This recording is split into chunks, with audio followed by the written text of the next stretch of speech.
ইস্তিগফার পড়লে প্রথমে আপনি যত বেশি ইস্তিগফার পড়বেন তত বেশি পড়ার কারণে ক্ষমা করবেন কে? জোরে বলেন, কে ক্ষমা করবেন? আল্লাহ ক্ষমা করবেন। আল্লাহ নিজেই বললেন, যদি বেশি বেশি ইস্তিগফার পড়ো, আমার কাছে ক্ষমা চাও, তাহলে আমি আল্লাহ ক্ষমা করব। এটা হলো 1 নাম্বার পুরস্কার। এটা হলো 1 নাম্বার পুরস্কার। 2 নম্বরে বলা হচ্ছে, ইউরসিলুস সামাআ আলাইকুম মিদরারা।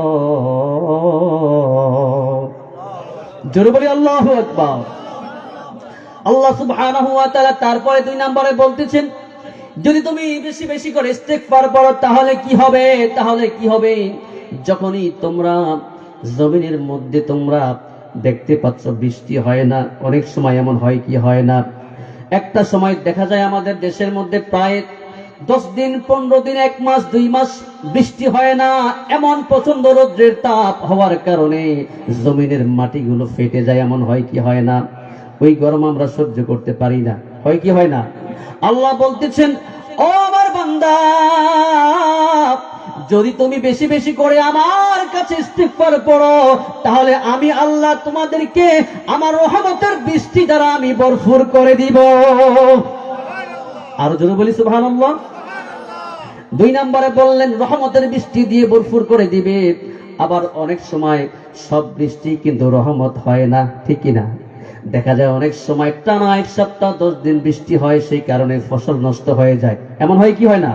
ওইটা হলো আল্লাহর গজব অথবা ইমানি পরীক্ষা। কি? আল্লাহর গজব অথবা ইমানি পরীক্ষা। কিন্তু যখন আপনার বৃষ্টির প্রয়োজন, যেই সময় বৃষ্টির প্রয়োজন ওই সময় যদি হয়, ওইটা হলো রহমত। ওইটা কি? ওইটা হলো রহমত। ঠিক তেমনি ভাবে 3 নম্বরে আল্লাহ সুবহানাহু ওয়া তাআলা বলতেছেন, ওয়ায়ুমদিদকুম বিআমওয়াল। আল্লাহু আকবার। আল্লাহ সুবহানাহু ওয়া তাআলা তারপরে বলতেছেন, ও আমার বান্দা, ও আমার বান্দি, তুমি যদি বেশি বেশি করে ইস্তিগফার পড়ো তাহলে কি হবে? তাহলে আমি আল্লাহ সুবহানাহু ওয়া তাআলা তোমাদেরকে হালাল সম্পদের রিজিকের ব্যবস্থা করে দিব। চিৎকার দিয়ে বলি সুবহানাল্লাহ। আর জোরে বলি সুবহানাল্লাহ। হালাল রিজিক চাই না হারাম রিজিক চাই? কোনটা চাই? এখন তো আমাদের সমাজে, আমাদের দেশে হালাল হারামের কোনো ভেদাভেদ নাই, ঠিক কিনা?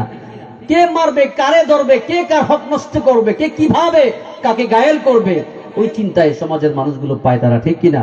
এগুলো থেকে আমাদের ফিরে আসতে হবে। আপনি যদি বেশি বেশি করে ইস্তিগফার করেন, আপনার কলব যদি পরিষ্কার থাকে, আপনার যদি নেক নিয়ত থাকে, তাহলে আল্লাহর জাতের কসম করে বলছি, আপনার নেক নিয়ত হওয়ার কারণে, পরিশুদ্ধ কলব হওয়ার কারণে, ইস্তিগফার বেশি বেশি পড়ার কারণে আল্লাহ আপনাকে হালাল রিজিকের ব্যবস্থা করে দিবেন। চিৎকার দিয়ে বলি সুবহানাল্লাহ। তারপরে 4 নম্বরে বললেন, ওয়াল বানিন। আমাদের দেশে, আমাদের সমাজের মধ্যে অনেক মানুষ আছে, অনেক স্ত্রীরা আছে, আমাদের মায়েরা আছে, একটা সন্তান হয় না, ঠিক কিনা? দেখা যায় যুগের পর যুগ চলে যায় কিন্তু কোন সন্তানের মুখ দেখে না। আছে না নাই?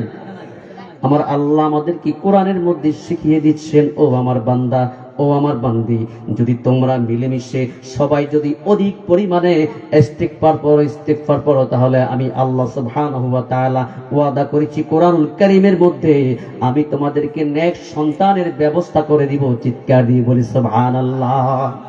আর জোরে বলি সুবহানাল্লাহ।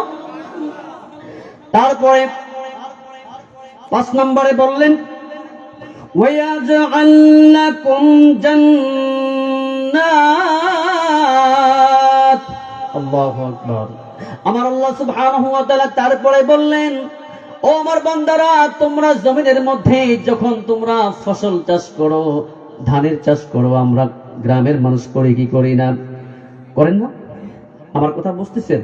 কোনো সমস্যা হয় একটু সাড়া দিন, তাহলে আমি বুঝতে পারবো যে আমার কথাগুলো আপনারা স্পষ্টভাবে বুঝতে পারছেন, তাহলে আমি বুঝতে পারবো। আমরা গ্রামগঞ্জের সাধারণ সব সরল মানুষ কৃষিকাজ করে কি করি না? আমার আল্লাহ এই কথাই বলেছেন, ও বান্দা, তুমি যদি বেশি বেশি করে ইস্তিগফার পড়ো তাহলে কি করব? আমি আল্লাহ তোমরা জমিনের মধ্যে যেই ফসল করবা, যেই ফসল করো না কেন, ওই ফসলের মধ্যে আমি আল্লাহ বরকত বাড়াইয়া দিব। বলেন না সুবহানাল্লাহ। বরকত বাড়াইয়া দিবেন কে? যিনি বরকত বাড়াই দিবেন তিনি কে? আরো জোরে বলেন তিনি কে?